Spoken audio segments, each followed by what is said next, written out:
दोस्तों, एक तरफ़ा प्यार के आप लोगों ने बहुत सारे किस्से सुने होंगे। और दोस्तों, कहते हैं कि जो व्यक्ति प्यार करता है वो प्यार में कुछ इस कदर अंधा हो जाता है, उसको ना अच्छा दिखाई पड़ता है ना बुरा दिखाई पड़ता है। जो व्यक्ति प्यार में पड़ता है और वो प्यार में अगर पागलपन की हद में होता है तो वो कुछ भी करने को तैयार होता है। लेकिन अगर प्यार एक तरफ़ा हो तो जो एक तरफ़ा प्यार करने वाला व्यक्ति होता है वो किसी की जान ले भी सकता है और अपनी जान दे भी सकता है। इस तरीके की किस्से कहानियाँ आप लोगों ने मूवी में बहुत सुने होंगे। लेकिन दोस्तों, ये सारी चीज़ें मूवी में तो ठीक लगती हैं, लेकिन असल ज़िंदगी में जब ये चीज़ें आती हैं तो कहीं ना कहीं बड़ा अफसोस होता है और इंसान का कलेजा ये सोचते हुए भर आता है कि किसी व्यक्ति ने एक ही परिवार के कई लोगों की हत्या कर दी सिर्फ इसलिए कि वह किसी लड़की से मोहब्बत करता था। यकीनन दोस्तों, आज की जो घटना मैं आप लोग को सुनाऊंगा, इस घटना को सुनने के बाद में कहीं ना कहीं आप लोग का जो कलेजा है दहल सकता है। क्योंकि दोस्तों, आज की इस घटना के अंदर महापर्व छठ वाले दिन, यानी कि महापर्व छठ की पूजा का समापन के बाद में एक परिवार जब लौट कर अपने घर आता है, लेकिन उसी समय उनके ही घर में एक बच्ची, उसका आशिक जो एक तरफा प्यार उस लड़की से करता था, वो घात लगाकर बैठा होता है और उसके बाद में एक के बाद एक कई ताबड़तोड़ गोलियां वो उस परिवार के ऊपर चलाता है। और दोस्तों, इस पूरी घटना के अंदर 2 लोगों की मौत हो जाती है। यकीनन दोस्तों, जब आप लोग ये पूरी घटना सुनेंगे तो कहीं ना कहीं आप लोगों का दिमाग भी चकरा जाएगा कि आखिर आज के ज़माने में कुछ इस तरीके के सनकी लोग भी पड़े हुए हैं। तो दोस्तों, क्या हुआ था इस पूरी घटना के अंदर विस्तार से मैं आप लोग को बताऊंगा, बस आप लोग इस वीडियो में अंत तक बने रहिएगा। तो दोस्तों, रात के 10 बज चुके हैं और मैं हूं आप सभी का अपना शाबेज़ मलिक और हाजिर हूं मैं आप लोग के सामने एक और क्राइम की कहानी को लेके, एक और क्राइम की घटना को लेके। तो दोस्तों, कल के दिन जिन लोगों ने कमेंट्स किए थे उनके सारे के सारे कमेंट्स आज के इस वीडियो में अपने व्यूअर के साथ में मैं अंत में शेयर करूंगा, तो आप लोग बस वीडियो में अंत तक बने रहिएगा। और जो लोग भी कमेंट्स करना चाहते हैं वो आज के दिन अपने कमेंट्स कर दीजिए हमारी लेटेस्ट वीडियो पे। आप लोग के जो भी कमेंट्स रहेंगे ये कल के दिन मैं अपने व्यूअर्स के साथ में ज़रूर से ज़रूर शेयर करूँगा। तो चलते हैं दोस्तों, सीधा कहानी का रुख करते हैं। और दरअसल दोस्तों, आज की जो कहानी मैं आप लोग को सुनाने जा रहा हूँ ये कहानी है बिहार प्रदेश की, और बिहार प्रदेश का लखीसराय इलाका। और ये पूरी कहानी है महापर्व छठ वाले दिन की, यानी कि अभी बस कुछ दिन पहले। अब उसके बाद में दोस्तों, एक परिवार जो कि छठ की पूजा करने के बाद में अपने घर पे आता है, लेकिन उसी समय उस पूरे मोहल्ले के अंदर जो ये पूरा त्यौहार था उसका समापन बहुत ही प्यार से, बहुत अच्छे तरीके से हो चुका था। लेकिन उसके बावजूद उस मोहल्ले के अंदर अचानक से गोलियों की तड़तड़ाहट की आवाज़ गूंजने लगती है। जब गोलियों की आवाज़ गूंजती है तो कहीं ना कहीं जितने भी लोग होते हैं उस समय ये एकदम से परेशान हो जाते हैं, क्योंकि गोलियों की आवाज़ इस कदर तेज़ी से आ रही थी कि किसी को भी समझ में नहीं आता कि अचानक से यहाँ क्या हो गया। क्योंकि एक के बाद एक लगातार गोलियों की आवाज़ आती है। जितने भी लोग उन गोलियों की आवाज़ों को सुनते हैं, यकीन सबको ऐसा लगने लगता है कि किसी न किसी के साथ में कोई ना कोई अनहोनी तो ज़रूर हुई है। जब लोग उस तरफ भागते हैं जिस तरफ से गोलियों की आवाज़ आई थी, तो जब वहाँ पर पहुँचते हैं, जो लोग भी पहुँचते हैं वो सन्न रह जाते हैं। दरअसल एक ही परिवार के 6 लोग जो कि ज़ख्मी हालत में पड़े हुए हैं, कोई किधर तड़प रहा है, कोई किधर तड़प रहा है, किसी के कहीं गोली लगी है, किसी के कहीं गोली लगी है, किसी के खून बह रहा है। जब लोग इस तरीके की हालात देखते हैं, देखते ही देखते पूरे इलाके में ये खबर आग की तरफ फैल जाती है। लोग उस तरफ भागते हैं, दौड़ते हैं, लेकिन किसी को ये समझ नहीं आता है कि आखिर अचानक से यहाँ पे हो क्या गया। अब उसी वक्त वहीं से कोई व्यक्ति पुलिस को फ़ोन कर देता है। जब पुलिस को ये खबर मिलती है तो पुलिस के तो पांव तले से ज़मीन खिसक जाती है। दरअसल महापर्व छठ वाले दिन इस तरीके का घिनौना अपराध किसने कर दिया, इसलिए पुलिस बहुत ज़्यादा सतर्क होती है, बहुत ज़्यादा अलर्ट होती है, तुरंत अपनी टीम को लेती है और मौके पे पहुंचती है। लेकिन पुलिस जब मौके पे पहुंचती है दोस्तों, तो जो खबर पुलिस को बताई गई थी ये खबर 110% सच थी, और इसमें एक ही परिवार के 6 लोगों को गोली मार दी गई थी। अब पुलिस इस मामले में पूछताछ करती या फिर छानबीन करती, लेकिन उससे पहले पुलिस ने सोचा कि जो लोग भी ज़ख्मी हैं उनका इलाज होना बहुत ज़्यादा ज़रूरी है। इसलिए पुलिस उन सारे ही लोगों को सदर अस्पताल इलाज के लिए भेजती है, यानी जो ज़ख्मी हालत में लोग हैं उनका इलाज हो सके, यानी इन लोगों की जान बच सके।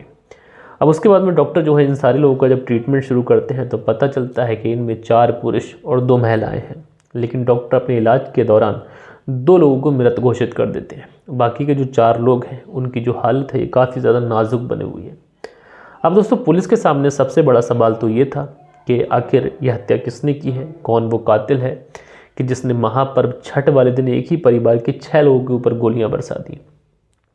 इसलिए पुलिस उस मौके की जगह पर पहुंचती है जहां पर ये क्राइम हुआ था। पूरे क्राइम सीन को बहुत अच्छे से, बहुत बारीकी से देखा जाता है। पूरे एरिया को सही से देखा जाता है कि कहीं से कोई सुराग मिल सके, कातिल की कोई पहचान हो सके। और वहाँ पर जितने भी लोग थे, पुलिस उन सारे के सारों से पूछताछ करती है। पुलिस उनसे पूछती है कि तुम्हें किसी ने कातिल को देखा, क्या तुम्हें किसी को कातिल के बारे में कुछ पता है। लेकिन दोस्तों हैरानी की बात यह थी कि शुरुआती क्षणों में कोई भी पुलिस के सामने ये बोलने को तैयार नहीं था कि आखिर ये कत्ल किसने किया है, कातिल कौन है। अब दोस्तों उसके बाद पुलिस की परेशानियां बढ़ती तो है, लेकिन पुलिस अपनी छानबीन जारी रखती है। पुलिस अपने मुखबरों को एक्टिव करती है, पुलिस अपने तरीके से छानबीन करती है। दोस्तों हमारे भारतीय पुलिस की एक चीज़ बहुत अच्छी है, हमारी भारतीय पुलिस क्राइम को बहुत अच्छे से और बहुत आसानी से सुलझा लेती है। क्राइम करने वाला कितना ही शातिर क्यों ना हो, लेकिन पुलिस की गिरफ्त से वो बाहर नहीं जा सकता। इसलिए पुलिस जब अपनी आगे की पूछताछ बढ़ाती है, आगे की कार्रवाई बताती है, तो पंकज कुमार जो वहाँ के पुलिस अधीक्षक हैं, वो बताते हैं कि आशीष चौधरी नाम का एक लड़का जो कि इनके मकान के अपोजिट में ही रहता है, यानी इनका पड़ोसी है, उसने ही इस परिवार के ऊपर गोलियां बरसाई थी। दरअसल जो आशीष चौधरी है उसके परिवार के साथ में इनका 10 दिन पहले झगड़ा भी हुआ है। अब दोस्तों जब पुलिस इस पूरे मामले की छानबीन करती है, पता चलता है कि आखिर जो गोलियां बरसाने के पीछे रीज़न है तो वो क्या है। दरअसल जो आशीष चौधरी था वो इस घर में रहने वाली एक लड़की से एक तरफा मोहब्बत करता था, लेकिन इस घर के जो लोग थे वो उस शादी से आशीष चौधरी के साथ में रिश्ता जोड़ने से बिल्कुल खिलाफ थे और उसके साथ में अपनी बिटिया की शादी नहीं करना चाहते थे। आज जब इस तरीके की चीज़ें आती हैं और दोस्तों जब उधर पुलिस जो उधर हॉस्पिटल में जो इलाज चल रहा था, जो 2 व्यक्तियों की मौत हो चुकी थी, उसमें एक वो लड़की भी थी जिससे आशीष चौधरी शादी करना चाहता था। जब उस लड़की के डॉक्टर पूरी समीक्षा करते हैं, डॉक्टर पूरी देखरेख करते हैं और मौत का रीज़न बताते हैं, मौत किस वजह से हुई, तो डॉक्टर्स पुलिस को बताते हैं कि इस लड़की के प्राइवेट पार्ट पर यानी गुप्त अंग पर गोली मारी गई है। इस तरीके से जब इतनी बेरहमी से इस व्यक्ति ने उस लड़की को मौत के घाट उतार दिया कि जिससे वो बेइंतहा मोहब्बत करता था। अब आप लोग सोच लीजिए कि ये व्यक्ति कितनी ज़्यादा इसकी जो मानसिक स्थिति थी वो क्रूर थी। अगर किसी से मोहब्बत की जाए तो उसका ये बिल्कुल मतलब नहीं है कि उसको मार दो, उसके परिवार को मार दो। ये तो किस्मत का खेल होता है, अगर मोहब्बत करी, शादी हुई या नहीं हुई वो तो अलग बात है, लेकिन ये क्या मतलब होता है कि क्राइम का रास्ता अपना लिया जाए। दोस्तों आजकल आप लोग देखते हैं कि मोहब्बत, अवैध संबंध, चोरी, इस तरीके की चीज़ों में जो क्राइम हो रहा है ये बहुत ज़्यादा हो रहा है, लेकिन 90 to 80% के आसपास ऐसे केसेस हैं जिसमें एक तरफा मोहब्बत या फिर अवैध संबंध, इसके चलते क्राइम हो रहे हैं। अब दोस्तों पुलिस जो है वो आशीष चौधरी की तलाश जारी करती है, लेकिन आशीष चौधरी के घर पर जब पुलिस जाती है तो पता चलता है कि जो आशीष चौधरी है ये वहाँ से फरार है। यकीनन दोस्तों पुलिस हैरान है इस पूरे मामले को देख के, और वहाँ पर जितने भी लोग इस केस को सुन रहे हैं, सोशल मीडिया, प्रिंट मीडिया पर जब ये खबर फैलती तो हर कोई हैरान होता है कि एक व्यक्ति मोहब्बत में अंधा होकर आखिर ऐसा कैसे कर सकता है। बहरहाल दोस्तों पुलिस जो है वो आशीष चौधरी की तलाश कर रही है, और जो पंकज कुमार हैं वो बताते हैं कि बहुत जल्द आशीष चौधरी जो है वो पुलिस की गिरफ्त में होगा। लेकिन दोस्तों आप लोग इस पूरे मानसिक जो इस व्यक्ति की स्थिति थी उसके बारे में क्या कहना चाहते हैं, इसने जो क्राइम किया उसके बारे में इसको क्या सज़ा मिलना चाहिए, उसके बारे में आप लोग कमेंट्स में ज़रूर से ज़रूर लिखिएगा, अपना ओपिनियन ज़रूर दीजिएगा। और दोस्तों कल के दिन जिन लोगों ने भी कमेंट्स किए थे, अब वक्त होता है उन लोगों के कमेंट्स पढ़े जाएं। सो दोस्तों हमारे वीडियोस पे जो कल के दिन कमेंट्स आए थे, ये मनीष कुमार हैं, लिखते हैं नमस्ते सर, आप जो कल कहानी सुनाई उसने मन झकझोर दिया, समाज किस स्तर से नीचे जा रहा है। और दोस्तों उसके बाद में जो अगला कमेंट्स है ये इंदिरा राजेश सिंह करके है, ये अपना कमेंट्स करते हैं। उसके बाद में सुबोध कुमार जी हैं, लिखते हैं bold mother salute to the mother, Subodh Kumar BSF Siliguri से। तो सुबोध कुमार जी आपका बहुत बहुत धन्यवाद कि आपने कमेंट्स किया। उसके बाद में दानिश हैं जो कमेंट्स करते हैं कि अल्लाह आपको खुश रखे भाईजान। तो दानिश जी आपका बहुत बहुत धन्यवाद। उसके बाद में विनीत राठौर हैं, ये कहते हैं कि जो कल हम जो वर्ल्ड कप में मैच हार गए तो उसके बारे में अपना व्यू लिखते हैं, अपना विचार लिखते हैं, काफ़ी पॉजिटिव लिखते हैं। तो विनीत राठौर जी आपका बहुत बहुत धन्यवाद। उसके बाद में जो अगला कमेंट है गंगू ब्लॉग करके है, लिखते हैं आज की कहानी तो बिल्कुल ही बहुत ज़्यादा ऐसी थी कि जिसने इस रिश्ते को एक तरीके से इतनी बुरी तरीके से अपवित्र किया कि जिसको सोचने के बाद में इंसान कहीं ना कहीं परेशान हो जाता है। उसके बाद में MD वजीद करके लिखते हैं मलिक जी अस्सलाम वालेकुम भाई, आप की जो किरदार है उसकी पहचान गुप्त रखें ताकि उनको फिर से कोई परेशानी ना हो जाए। तो अगर कोई नाबालिग होता है उसकी पहचान हम गुप्त रखते हैं। उसके बाद में जो अगला कमेंट्स है AS 617 करके ID है, और ये लिखते हैं पुरानी पिक्चर में ऐसे दिखाया जाता था जिसमें निरुपमा रॉय जो है इस तरीके का किरदार निभाती थी। तो भाई AS 617 जी आपका बहुत बहुत धन्यवाद कि आपने कमेंट्स किया।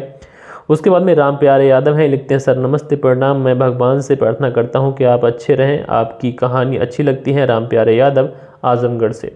तो राम प्यारे यादव जी आपका बहुत बहुत धन्यवाद, दिल से आभारी हूं कि आप लगातार हमारे साथ प्यार बनाए हुए हैं। उसके बाद में अनुज गोदारा जी हैं, लिखते हैं नमस्कार सर जी, क्राइम तो इतना बढ़ रहा है, ये रुकने का नाम ही नहीं लेता है। और उसके बाद में जो अगला कमेंट्स है ये है क्रेजी बाबू फूड करके, ये लिखते हैं you are great sir. Sir ji आपने मेरा नाम पूछा था, मेरा नाम अमित कुमार सिंह है। तो अमित कुमार जी मैंने ना आपका नाम इसलिए पूछा था कि आपका नाम अगर मैं लूँगा तो मुझे काफ़ी ज़्यादा अच्छा लगेगा, काफ़ी प्यारा नाम है आपका। तो अमित कुमार जी आपका बहुत बहुत धन्यवाद। उसके बाद में जो अगला कमेंट्स है ये वीके करके आईडी है, ये लिखते हैं वीके राम करके आईडी है, वीके राम ओरॉन। मैं लोहरदगा का हूँ, मेरा घर से लोहरदगा पास में है, 2 किलोमीटर दूर है। ये कहानी बिल्कुल सच्ची घटना है। जी भाई आपका बहुत बहुत धन्यवाद कि आपने कमेंट्स किया, लेकिन हमारे चैनल पर कोई भी फॉल्स स्टोरी नहीं सुनाई जाती है, सब ट्रू स्टोरी होती हैं। और उसके बाद में जो अगला कमेंट्स है ये है सुधीर कुमार का है, लिखते हैं सर कोई हॉरर स्टोरी सुनाइए जो हमने नहीं सुनी हो। तो हॉरर स्टोरी के बारे में मैं रिसर्च करूँगा। उसके बाद में नौशाद खान है, ये लिखते हैं अपना कमेंट। तो भाई आपका बहुत बहुत धन्यवाद। संतोष कुमार जी हार्ट बनाते हैं, भाई बहुत बहुत धन्यवाद। विमलेश शर्मा है, सर मुझे 2 लोग बहुत पसंद हैं, एक आप एक सानिया मिर्ज़ा। तो बहन आपका बहुत बहुत धन्यवाद। उसके बाद में सुनील त्यागी हैं, लिखते हैं भाई साहब हम भारतीय क्रिकेट टीम के साथ हैं। रेनू सुनील त्यागी सियाना बुलंदशहर से। तो रेनू सुनील त्यागी जी आपका बहुत बहुत धन्यवाद। उसके बाद में वैन कटोराव हैं, ये अपना कमेंट्स करते हैं, तो भाई आपका बहुत बहुत धन्यवाद। जावेद खान नमस्ते लिखते हैं, भाई बहुत बहुत धन्यवाद। उसके बाद में गुफरान खान है, अस्सलाम वालेकुम कहते हैं, भाई आपका बहुत बहुत धन्यवाद। उसके बाद में जो अगला कमेंट्स है ये प्रमोद कुमार का है, लिखते हैं नादल नगर हैदराबाद से प्रेम कुमार। मोहम्मद हनीफ नाम ज़रूर ले लेना सर प्लीज़। तो भाई प्रमोद कुमार जी आपके ने जो नाम लिखे हैं इसमें प्रेम कुमार नाम लिखा है और मोहम्मद हनीफ नाम लिखा है, तो दोनों का मैं बहुत बहुत आभारी हूँ, बहुत बहुत धन्यवाद कहना चाहता हूँ कि आपने कमेंट्स किया। नासिर पठान जी लिखते हैं सर कैसे हो, आराम करना, तबीयत कैसी है, ख्याल रखना। तो भाई आपका बहुत बहुत धन्यवाद। उसके बाद में वीरेंद्र कुशवाहा जी अहमदाबाद गुजरात से हमारी कहानी सुनते हैं, भाई धन्यवाद। जावेद जी हैं जो अपना कमेंट्स करते हैं। उसके बाद में यूज़र करके आईडी है, इन्होंने अपना कमेंट्स किया है। उसके बाद में मंशी सोनी है, उस कहते हैं आप लोग इस तरीके की कहानी अब सुनाने लगे हैं। तो मंशी सोनी जी आपका बहुत बहुत धन्यवाद। विमलेश शर्मा जी आपका बहुत बहुत धन्यवाद। उसके बाद में विकास करके आईडी है, पता नहीं चलता है कि कौन किसको कॉपी करता है, कहानी सुनाने का अंदाज़ जो है ना कॉपी पेस्ट है ना अपना, कुछ स्टाइल बनाओ। तो भाई कॉपी पेस्ट नहीं है, ठीक है, बहुत इस तरीके के कमेंट्स आते हैं, लेकिन क्या करा जाए, हर आदमी तो हमारी स्टोरी सुना रहा है तो आप समझते हैं कि हम किसी की कॉपी कर रहे हैं, ऐसा कुछ नहीं। अगर आप लोग हमारे नए चैनल से जुड़ेंगे तो आपको पता चलेगा कि हमारी जो कहानी होती है फ्रेश होती है। उसके बाद में संतोष कुमार जी हैं, लिखते हैं कलयुग में किसी और पर भरोसा करें। Santosh Kumar Kanaujia from Dubai. तो भाई संतोष कुमार जी आपका बहुत बहुत धन्यवाद। तो दोस्तों ये कुछ कमेंट्स थे जो आप लोगों ने कल के दिन किए थे। आशा करता हूँ ये वीडियो भी आप लोग को पसंद आई होगी और हमारा जो कहानी सुनाने का जो अंदाज़ है ये भी आपको पसंद आया होगा। लेकिन आप सभी लोगों को पता होगा कि इस समय जो स्टोरी सुनाई जा रही है वो हमारे स्टूडियो से नहीं सुनाई जा रही है। तबीयत थोड़ी ठीक नहीं चल रही, हॉस्पिटल से डिस्चार्ज होकर आया हुआ हूँ। आप सभी लोगों को पता है, जो मेरे फैमिली में लगातार जुड़े हुए हैं मुझसे उन सबको पता ही होगा। तो रूम से ही वीडियो बनाई जा रही हैं। बैकग्राउंड में अगर कुछ आवाज़ें आएँ और बैकग्राउंड से अगर कुछ प्रॉब्लम है तो उसके लिए माफ़ी चाहता हूँ।